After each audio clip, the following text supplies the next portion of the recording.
The Builders by Foxby Holden. Originally published in Imagination Stories of Science and Fantasy, February 1951. Narrated by Tom Trussel.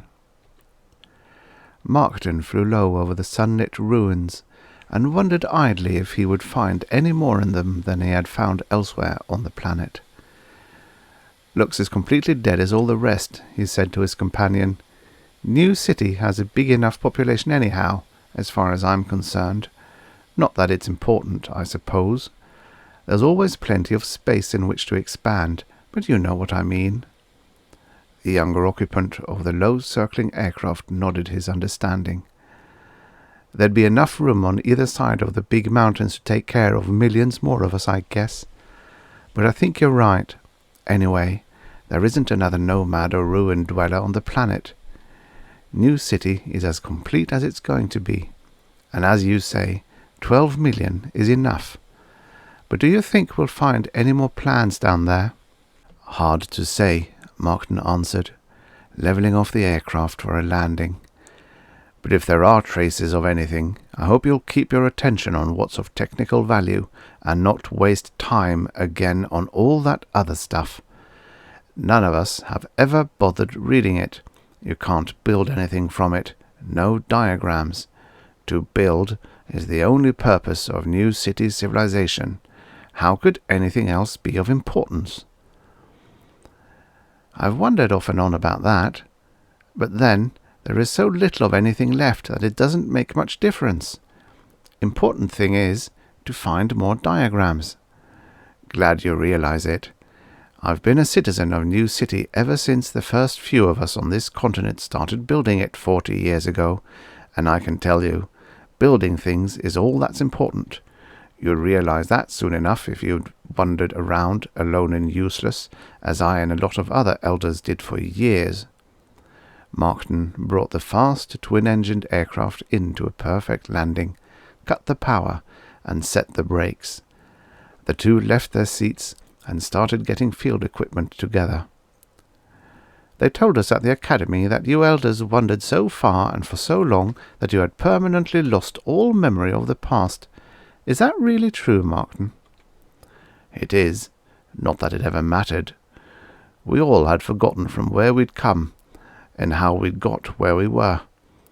I guess all we remembered was how to build, but then, as you said, building is all there is that's important." They left the plane and started in the direction of what once had obviously been a city. To Markton and his young aide, the sight was nothing new.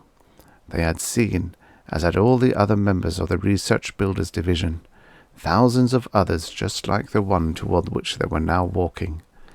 Sometimes Markton thought it would have been a lot easier to have signed up with the Production Builders Division, but that would have been dull. Always searching for new plans, building something new, that was more to his taste. The only trouble was, there seemed to be fewer and fewer new plans as the years went by. And now, even when you found some, you had to check its potentialities exhaustively before you started building it. Markton shuddered a little when he thought of some of the first things that had been built without pre-construction study for analysis as to its probable use. One of them would have blown New City off the face of the earth had it been put into operation in a metropolitan proving lab. Fortunately, the thing had been too big and had been taken for trial to a lab located in a southern desert. Today, there was still a 10-mile-wide crater in the sand where the thing had gone off. Production never got that model from research. There were some others of similar nature that they hadn't got too. That was why, these days, even if you dug something up, you were damn careful before you built it. "Say, Markton." "Yes?" "I was wondering about something. Eventually, we're bound to find all the plans there are. What happens when there aren't any more?" "Maybe then there'll be time for that other stuff I caught you wasting time on in the ruin we were in last week." There was a grin on Markton's thin face. "But not until." "No, seriously, Markton. The Division Academy instructors said there wasn't much left, and that was why we had to be especially well trained to find what little more there is. But what about after we do, and there just isn't any more? Just build more of what we got, of course. What else would there be to do? Well, you must be right, but production sure will be dull. There was only a thin edge of the sun still separating daylight from darkness as they forced entry into their 10th ruin, and Markton's tone was dejected. "This," he said, "has been a day wasted, and there's little possibility that we'll come up with anything here. Better get out your night lamp." Markton's young assistant obeyed, and started working his way into one of the few still standing corridors. He moved cautiously, remembering his training. When exploration of ruins of shattered masonry is indicated, guard against unnecessary vibrations. The ruins yielded nothing but broken stone and twisted steel. There could, of course, be an obscured entrance to some lower level. Many amazing documents had been discovered in the almost untouched lower levels of what had seemed totally destroyed buildings when viewed only from the gutted streets. That was why it took so long to search the city. Even though there often seemed nothing left to search, there could always be some spot undetectable but intact. When he found the opening that led downward, it was necessary to go through it and descend without contacting Markton. To shout would mean dangerous vibrations, and to go back could well mean hours of delay in rediscovering his find. The night lamp pushed relentlessly against the blackness that hung stagnant in the lower level, and picked out the stumbling blocks of debris which had to be moved as smoothly as their weights could permit. Some were larger than the young researcher himself, and he realized that the going would have been a lot better had he not rationalized about contacting Markton to make whatever finds there might be on his own. There were many brick and girder-cluttered places that once had been rooms, but like so many other shattered interiors he had examined, all but stone and steel had been disintegrated by the unthinkable shockwaves that must have accompanied what awful force it had been that had wreaked such havoc on the face of an entire globe. Objects made of less sturdy stuff had been literally torn molecule from molecule, atom from atom. The chance of discovery of a complete book had been computed as a near impossibility. The finding of a complete blueprint or set of diagrams was considered almost as hopeless. To find all the pieces of a plan which had merely been shattered was about the best that could be expected. And for 40 years now, as Markton had said, it had been done by 4 million painstaking research builders. It was, in a way, amazing how so many thousands of different things had been built. The lamp's roving beam fingered something quickly, fell back into blackness, then was suddenly groping with the desperation of an almost uncontrolled excitement for what it touched and lost. It touched again. Should he find Markton now? No, not yet. Perhaps what he saw would be nothing. Pinned beneath one of the most massive steel girders he had yet seen, they were books. 4 books. Quickly, yet with his nervous system under a willed rigidity, he assembled the portable cutting torch and began freeing his 1-in-a-million find from the great length of twisted steel which held it in a vice-like hold against an embedded section of stone flooring. Minutes ticked away. More than 60 of them were gone before the books were in his hands at last. Did they hold any plans? Diagrams never seen before by research. The titles. Carefully he deciphered them from the crushed covers. A History of the World, 1800 to 1962. The Psychology of Human Relations. The Philosophies of Plato, Socrates, and Aristotle. The 4th title he did not understand at all, because he could not read it. He knew only one of its 3 words, and it made even less sense than the other titles. Quickly he flipped through the volume for a possible hint of explanation, and there were diagrams, hundreds of them, and one especially beautiful one, larger than the rest. It was necessary to unfold it from the book, in colour. It was obviously the only important one of the 4 books. The others, from what he could gather from their rather vague titles, had nothing to do with building anything, but this one, with diagrams, obviously did.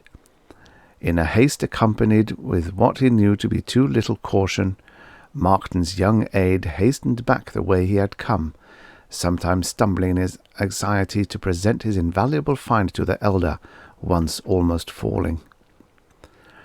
But it took only minutes until he found Markton, who was still examining the ruin on its ground level near the large opening through which they had entered. "Markton, look!" There was an ominous rumbling sound, then a terrifying feeling of the vibration of disintegration. They bolted for the opening even as the still-standing masonry which formed it began to topple. The rumbling increased to thunder volume, and the earth outside the collapsing ruin quaked beneath their running feet. When they finally stopped at a safe distance, their night lamps showed only a slowly rising cloud of pumice and dust. "How often," Markton said when it was at last over, "do you forget the fundamentals of your basic training?" "It's done now, but the contents of whatever lower levels there may have been are lost to us for good. Nothing could have survived that, and we have never built a digging machine. There probably was nothing anyway, but next time." Then Markton saw the book in his aide's hand. The look of disappointment on his features changed suddenly to one of disbelief, then to amazement. "At least I saved this. It has diagrams, Markton. The cave-in I caused destroyed 3 other books, but they had no drawings in them at all. Here, see if you can understand the title." "Let's get to the laboratory compartment of the plane, where we can see something. Great electrons, boy! What made you hold this back?" Under the powerful lamps in the lab compartment of their aircraft, Markton and the finder of the book puzzled over the 3 words on its cover and flyleaf. "Perhaps in one of the dictionaries at research headquarters." "No, I don't think so," Markton mused. "We'll look when we get back, but I don't think so." Doesn't make much difference. It's the diagrams that are important, and the entire book isn't incomprehensible. Lot of chemical terms, some electrical. I'm convinced already that these diagrams constitute a structure of a purely electrochemical nature, although something seems to be missing, and yet... At the headquarters lab, we can do a lot better than we can here, Markton, or we can hand it over right away to the Research Pre-Construction Study Division." "Nothing doing. I hold a competence rating on that study business, young fellow. I'll study it for possible inherent dangers, exactly according to regulations, myself. And then whatever it is, we'll build it."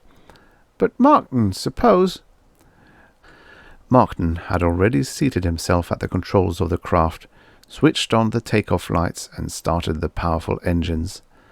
Above the roar of the engines as they warmed for take-off, Markton's assistant could still detect the undertones of excitement in the elder's voice.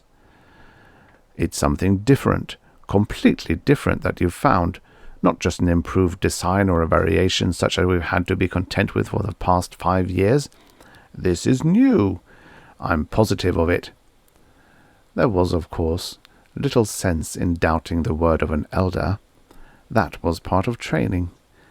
Another part which Markton's aide had not forgotten had also said, however, that there could always be danger in a too cursory pre-construction study of any new discovery.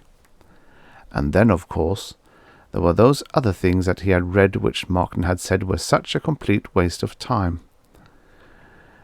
They began construction work from the large coloured diagram less than a month after the book containing it had been discovered. The diagram itself, of course, had been enlarged to its full scale, and had other sectional diagrams that Markton said definitely were part of the same thing, but drawn separately in the book to render greater detail. 2 things had almost stumped the elder completely, however, before he announced his pre-construction studies finished, and that he was prepared to begin actual construction. There were odours in the laboratory which his aide's nostril had never experienced before. He wondered if they were as new to Markton. "I admit," Markton said the day he began work on the 2 specially constructed oblong vats filled with a fluid Markton called formaldehyde, "I am puzzled about the power source. Obviously a chain of electrochemical reactions, but stemming from where? That's what I've got to find out. Also, I've had another full-scale diagram drawn up. There was another coloured one we missed. It was on a regular page. Have a look." His aide's less experienced eyes examined the second full-scale drawing Markton had made. "It's smaller and different, sort of, but yet it's the same. Maybe one is just an improved model over the other. One a later development, you think? Why not?" "That's what I've been wondering. But no, my studies show that neither has any greater power potential to any marked degree, that is, than the other. Both structures seem to have almost exactly the same electrochemical potentialities. But for some reason, just the same, they are different." "The original designers leave no clue in the book?" "No, just formulae, and the usual stuff we find with diagrams. You know, Markton, I've often wondered about whoever it was." "There you go, forgetting one of the basics of training again. Of sole importance is a discovery itself. Its origination is a thing of the past, and the past being dead is therefore of no importance." "I remember, but you have confused me, Markton. With these 2 problems unresolved, can you at the same time pronounce construction a safe venture?" "I can, because neither of the unknowns is relative to the power potential which I have ascertained to be required tolerances. Neither of them are based on a framework of nuclear physics anyway, and I have discovered no possibility of chemical reaction which would render anything than a slow oxidation process. Therefore, youngster, to solve for the 2 unknown quantities, power source and construction variation, we must build." Markton was an elder, so the trace of excitement in his voice was excusable. His decision was not to be questioned.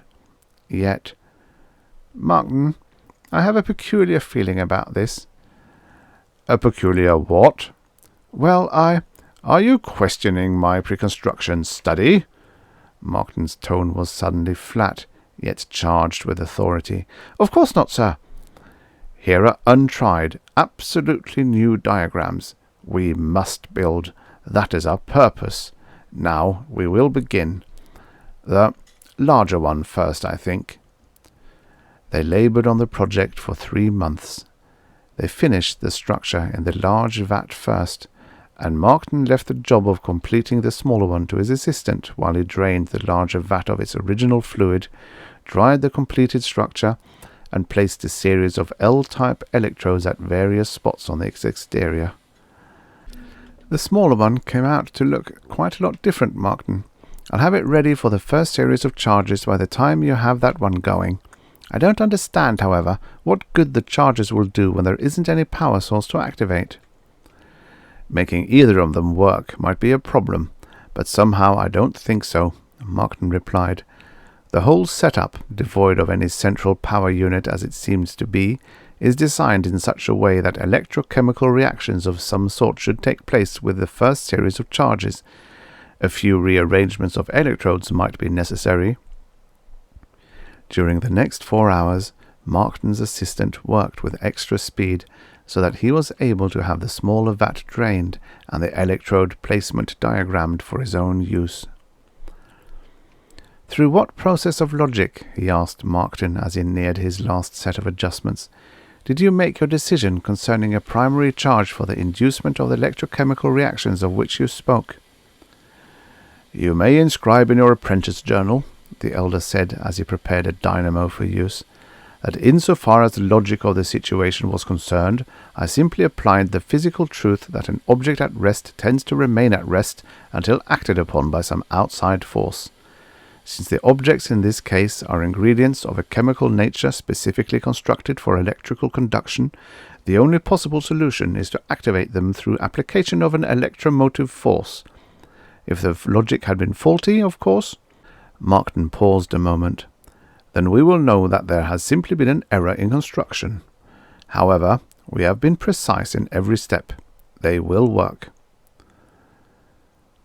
What they will do, naturally, rests in theory. Something of an electrical nature in accordance with your logic, correct? Precisely. And if I'm wrong, and they prove of no use at all, we'll dismantle them and inform research library that any further such diagrams discovered are worthless.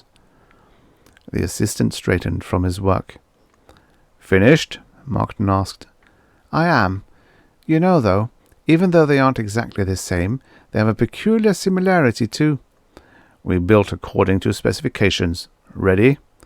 Go ahead, Markton. Markton first reduced the penetrating power of the laboratory operation lamps to a subdued softness. The smooth metal walls of the rectangularly shaped laboratory seemed to melt away to nothingness, and most of the bluish light was focused on the contents of the two vats. Markton pressed a control. There was no sound as the electrical impulses surged through the structures they had made, and the silence itself seemed a part of their stillness. There was a faint odour now of ozone. Markton glanced at dials. Try a temperature test. See if the materials are withstanding the amperage. I will cut the current at your signal. Markton's assistant obeyed. I don't understand, he said. At completion they were room temperature, 68.7 calibrations. Now exactly 98.6 calibrations. Yet the resistance of their chemical constituents would not warrant. Any damage? Tissue breakdown? None I can see. Markton, the big one moved. Then the smaller one moved too. Both of them sat up. For the moment Markton and his aide looked only at each other, the younger of the two speechless, incredulity on his features. Markton smiled. I was not sure, he said, but as you said, they do appear similar to us. They are chemical automatons.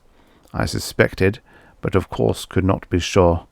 Now we must discover the exact power source, and more importantly, the control centers of the things. Then... But on these counts, Markton was doomed to disappointment. Aside from his discovery that the things he had created would not function properly without ingesting large amounts of different types of vegetable and organic materials, and that they operated independently of any outside stimulus, he was able to discover nothing more. Except when at length he had concluded that neither of the things could be of any use to the populace of New City, because they could be neither electrically or mechanically directed by any type of control yet built. He discovered that they actually resisted any attempts to dismantle them. They ran. Peculiar, he said. Shall I pursue them? His apprentice asked. They appear to be heading in the direction of the grasslands to the north. Never mind, Markton sounded dejected. They have very low unit power potential. They could never do any harm to anything. I wish we knew what those 3 words on the book meant. Advanced human anatomy. Nothing too important, really. Or we'd have known their meaning. Well, there will be other things to build, and we need energy. Let's go to maintenance and recharge our plates. Good thought. I guess those things wouldn't have been strong enough to build anything anyway. At any rate, they can't be dangerous.